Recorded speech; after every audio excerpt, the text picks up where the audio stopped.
Assalamualaikum warahmatullahi wabarakatuh. Selamat pagi dan salam sejahtera untuk kita semuanya. Bersyukur kepada Allah Subhanahu wa taala atas limpahan rahmat, taufik dan hidayahnya sehingga pada kesempatan hari ini kita masih bisa bertemu kembali dalam keadaan yang sebaik-baiknya, semata karena ridhonya. Baik anak-anakku kelas 6 yang Patris sangat sayangi, pada pertemuan kali ini Patris akan menyampaikan materi TIK bab 2 ya. Jadi kita untuk hari ini memasuki bab kedua. Baik anak-anak, bagi kalian yang sudah mempunyai buku, silahkan dipersiapkan bukunya. Kalian simak, jadi nanti kalian bisa sambil mengikuti, agar nantinya kalian bisa memahami lebih baik. Bagi yang belum, tolong disimak dan diperhatikan, dan disiapkan alat tulisnya, karena nanti ada sedikit yang harus kalian catat ya. Baik, untuk mempersingkat waktu, silahkan kalian perhatikan tampilan berikut ini ya. Kita akan mempelajari bab 2, yaitu tentang menggunakan Excel sebagai program pengolah angka ya. Ya, perhatikan tampilannya. Menggunakan program Excel sebagai program pengolah angka ya. Yang pertama adalah membuat lembar kerja baru. Jadi pada pertemuan sebelumnya sudah Patris sampaikan untuk membuka program pengolah angka ya. Jadi nama program pengolah angkanya apa namanya yang kita pelajari? Ya, Microsoft Excel ya.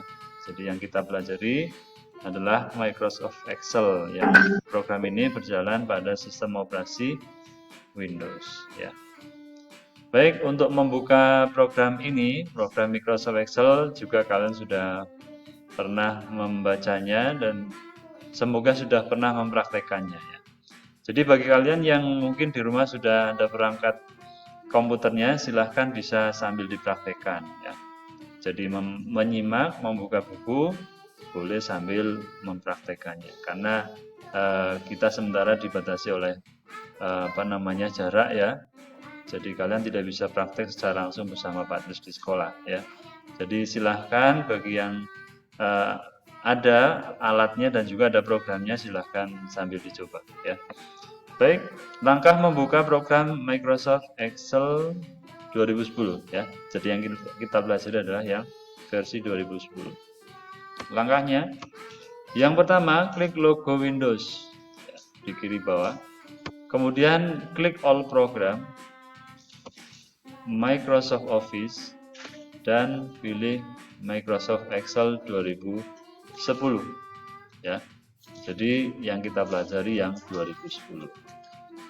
Nah, bagaimana dengan yang lain? Kalau misalkan di rumah kalian sudah menggunakan program Excel yang 2013 atau mungkin 2016, silahkan saja ya. Jadi pada intinya sama, hanya saja ada sedikit perbedaan ya, perubahan ya.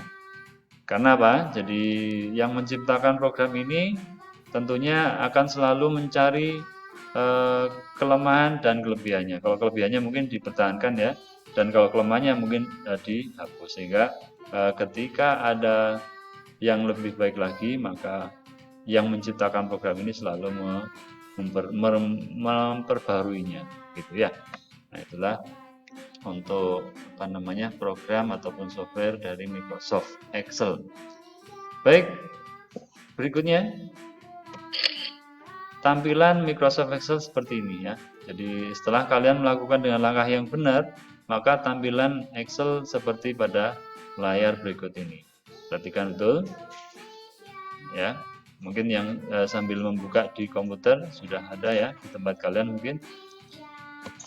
Iya, kita lanjut. Yang kedua, memasukkan data ya. Memasukkan data. Jadi pada program ini, program Microsoft Excel, semua data dalam Excel ditampilkan dalam bentuk kolom dan baris, ya, atau baris dan kolom. Mana itu kolom, mana itu baris, nanti akan Patris jelaskan, ya. Nah, apa itu kolom? Kolom itu diwakili oleh huruf, ya, diwakili oleh huruf. Dimulai dari huruf A tentunya, ya. Jadi dari A, B, C, dan seterusnya. Nah, dan seterusnya ini sampai huruf apa kira-kira? Ayo coba kita lihat. Ya, kita perhatikan. Jadi kolom yang terdapat pada program Microsoft Excel 2010 adalah diawali dari huruf A sampai dengan kolom berapa. Nah, kita cari ya. Caranya kita geser ke kanan. Ya, pakai panah ya. Tapi karena untuk kolomnya sangat banyak, kita tidak mungkin pakai cara menggeser pakai tanda panah ke kanan satu persatu ya. Kita gunakan Ctrl atau Ctrl tanda panah ke kanan. Nah, ternyata berakhir pada kolom XFD ya, sampai ada triple ya. Ada 3 huruf dari A yang satu huruf sampai dengan triple ataupun 3 huruf XFD. Sangat banyak ya. Nah, itulah kolom yang ada pada Microsoft Excel 2010. Gitu ya. Nah, selanjutnya tadi kolom sudah. Selanjutnya adalah baris. Nah, baris atau row ya. Row diwakili oleh angka. Nah, angka seperti 1, 2, 3 dan seterusnya. Coba kita lihat lagi dan seterusnya itu sampai berapa? Ya. Kita perhatikan. Jadi untuk menggeser ataupun menggulung layar ke bawah, kita gunakan panah ke bawah. Nah, karena jumlah barisnya juga sangat banyak, tidak memungkinkan kita menggunakan tanda panah saja. Kita gunakan tombol Ctrl dan juga tanda panah ke bawah. Ya, nah setelah kita ke bawahkan, ternyata kolom yang paling akhir, baris yang paling akhir adalah baris 1.048.576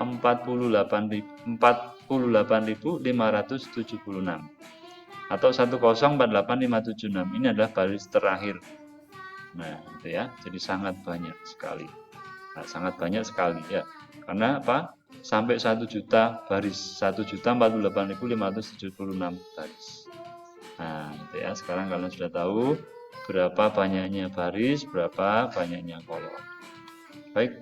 Nah, untuk kembali ke kolom 1, baris 1, kolom A, bagaimana caranya? Kebalikan dari yang tadi, yaitu dengan cara Ctrl tanda panah ke atas, Ctrl tanda panah ke kiri. Nah, ini akan kembali ke kolom pertama atau baris pertama kolom A, gitu ya. Nah, ya sekarang tadi kita tulis ya. Jadi kolomnya dari A sampai XFD ya. Terus untuk barisnya 1 sampai 1048576. Ini mungkin bisa kalian catat ya. Jadi kalian tambahkan pada catatan kalian ya. Baik, itu untuk jumlah baris dan jumlah kolom sudah kalian ketahui.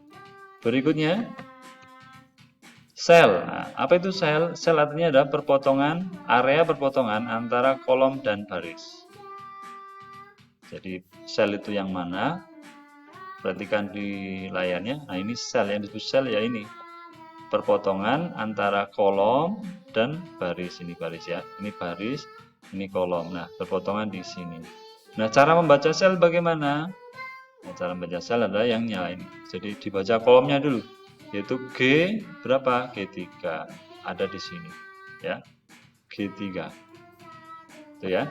Itu adalah sel. Cara membaca sel. Kalau di sini berapa selnya? C5. Di sini K7. Di sini E16. Nah, betul ya. Nah, sekarang setelah sel ada ring ya. Apa itu ring? Ini ring adalah sekumpulan sel disebut dengan ring ya. Mana itu ring? Perhatikan di sini. Kalau hanya satu namanya sel, kalau sekumpulan, nah ini disebut dengan ring. Nah, membaca ring bagaimana? Membaca ring adalah dari kolom pertama ataupun ini ya, E8 sampai dengan H11. Ini adalah membaca ring. Ring E8 hingga H11. Itu adalah cara membaca ring. Membaca ring, maaf ya. Baik, kita lanjut. Nah, ini tadi sudah kita praktikkan ya, cara membaca sel dan membaca ring seperti yang sudah Pak Tris sampaikan tadi. Ya. Nah, ini ada catatan sedikit. Diperhatikan. Ya, seperti ini. Ini catatannya. Jadi kalian tadi hanya melihat sekilas. Ini catatannya ini sel J3. Jadi ini kolomnya ada di sini J, terus barisnya ada di angka 3. Ini adalah sel J3. Kalau ring bagaimana? Nah, ring seperti ini. Kita baca dari yang sel yang awal hingga sel yang akhir. Jadi ring E7 sampai G berapa? G10. E7 G10. Nah, itulah cara membaca ring. Ya. Sampai di sini ada yang mungkin masih belum jelas? Ya, seperti itu penjelasannya ya. Jadi cara membaca sel yang dibaca adalah kolomnya dulu, kemudian baru barisnya. Ya. Kemudian cara membaca ring, sel pertama dan sel yang terakhir. Ya, jadi kalau berdasarkan gambar ini E7 kemudian G10. Ini adalah ringnya. Gitu ya. Nah, mungkin itu. Selanjutnya sekarang adalah jenis data pada Microsoft Excel. Ya, jadi data pada Excel itu ada berapa macam? Ada 4 macam. Yang pertama adalah data teks atau label. Apa itu data teks atau label? Data teks ya tentunya data yang berupa huruf atau tulisan. Ya. Jadi contohnya tulisan warna ya. Macamnya warna banyak, merah, putih, kuning, biru dan seterusnya.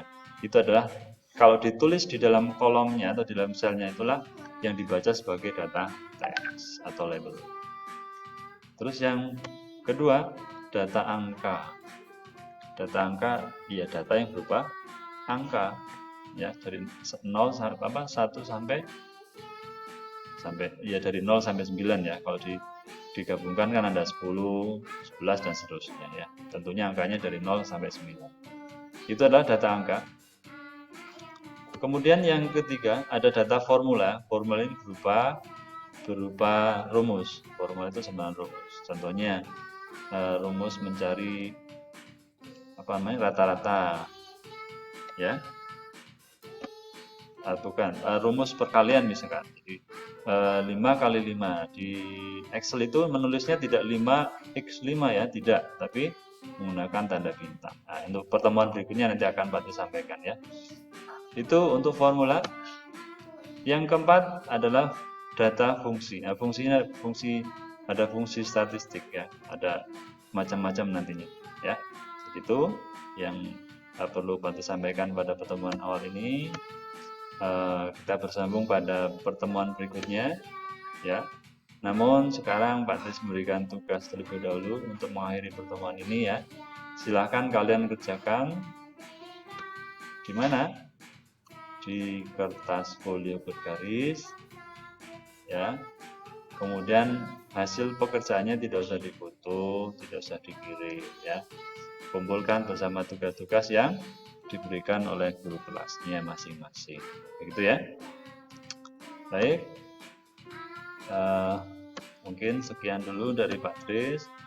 Kurang lebihnya mohon maaf. Jangan lupa ya di subscribe dan di like. Silahkan. Terima kasih atas perhatiannya. Assalamualaikum warahmatullahi wabarakatuh.